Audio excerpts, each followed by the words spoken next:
All right, before we go any further, it is Wednesday. Is it Wednesday? I think it's Wednesday. It's Wednesday.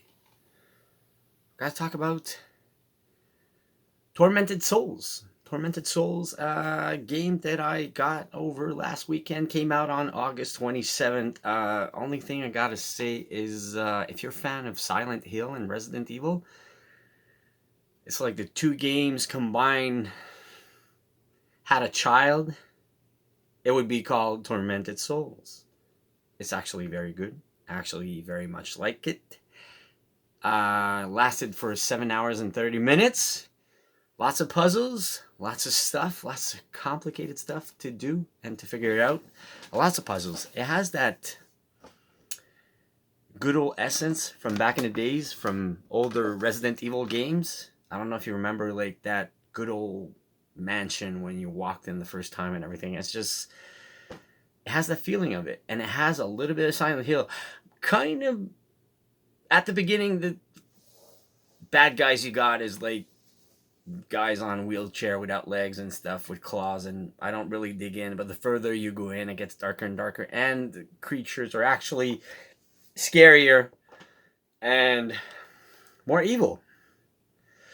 The fact that you're equipped with a nail gun, that's your first weapon, it's kind of cool. It's really, I always wanted to have a nail gun as a weapon in a game. I thought it was cool. Eventually you got other kind of weird weapons, and it's quite epic and delicious. But I just want to point out, if you're going to go in this, it's really old school enough that whenever you save your game, while save points are on a tape recorder instead of a good old typewriter, back in the days on Resident Evil, you needed an ink ribbon to save your game. This one, you need that good old tape. But I got to point out, just keep your tapes, your save game. Eventually, at the beginning, there's a lot of them everywhere, and you're like safe, and you're like, oh man, I could save my game anywhere. But the further you go to the end, you're gonna miss a lot of save points, tapes. So keep your stuff in your pockets. Don't waste it, and don't waste your bullets. If you can actually manage to walk away from enemies, you don't have to shoot everything you see, because in the end, you're gonna need your ammo too. I'm just pointing that out. I gotta go with Must Buy, Must Own.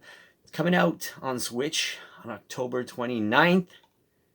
To me, it's a masterpiece because it brought back the old feeling of what Resident Evil first games and Silent Hill, and it's a really kind of, voice acting is okay, but the story's kind of original.